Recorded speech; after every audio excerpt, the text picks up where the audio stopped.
Hi అండి. కొన్ని విషయాలకు చాలా చాలా హ్యాపీగా ఉంటుంది. ఎందుకో తెలియదు, ఏంటో తెలియదు. కొన్ని ఎంత ఖరీదు పెట్టిన వస్తువులైనా కూడా అంత హ్యాపీనెస్‌ని ఇవ్వదు. అంటే ఒకళ్ళు గిఫ్ట్ ఇవ్వాలనో, లక్షలో, వేలల్లోనో లేదంటే ఇంకా ఏదో ఇవ్వాలని కాదు. చిన్న చిన్న ప్రేమ మన చుట్టూతో ఉన్న వస్తువులతో కూడా చాలా ఉంటాయి. అలా ఇవాళ మా సర్జరీ క్లయింట్ పుష్పావతి గారు, థ్యాంక్ యూ సో మచ్. అంటే ఎందుకంటే ఇంత పెద్ద ములక్కాయలు చూడండి, ఆల్మోస్ట్ నా హైట్ ఉంటుంది. దీని ఎంత ఉంటుందో నాకు ఖరీదు అంతా కాదు, ప్రేమతో కొలుస్తున్నాను. ఇది ఎంత ప్రేమగా ప్రతిసారి వాళ్ళ ఇంట్లో కాయలు కాసినప్పుడంతా నాకు ఇష్టం అని చెప్పి ఒక్కసారి అన్నానని చెప్పి ప్రతిసారి పట్టుకొస్తారు. ఇది ట్రావెలింగ్ యాక్చువల్గా ఇలా తీసుకురావటం చాలా చాలా కష్టం, ఎందుకంటే సైజు పెద్దది, టేస్ట్ కూడా అద్దరిపోతుంది వాళ్ళ చెట్టుకాయలు.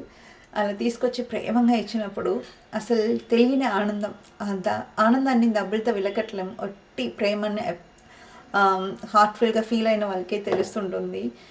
అలా మీ చుట్టుపక్కన ఉన్న వాళ్ళకి కూడా, మీకు నచ్చిన వాళ్ళకి కూడా ఇలా చిన్న చిన్న ఇది అది ఆనందంగా చూడంగానే వాళ్ళు గుర్తు వచ్చినట్టు వాళ్ళని తీసుకురావటం, అలా ఇచ్చుకున్నప్పుడు చాలాది ఉంటుంది. మా అత్త ఎప్పుడు చెప్పేది, మన ఇంటికి వచ్చిన వాళ్ళని ఖాళీ కడుపుతో పంపించవచ్చు, కనీసం గ్లాస్ మంచినీళ్ళైనా ఇచ్చి పంపించాలి. నిజంగా అట్లా కొన్ని టేస్ట్ అయిన ఫుడ్ తిన్నప్పుడు అమ్మ ప్రేమ స్వచ్ఛంగా కనపడుతుంది.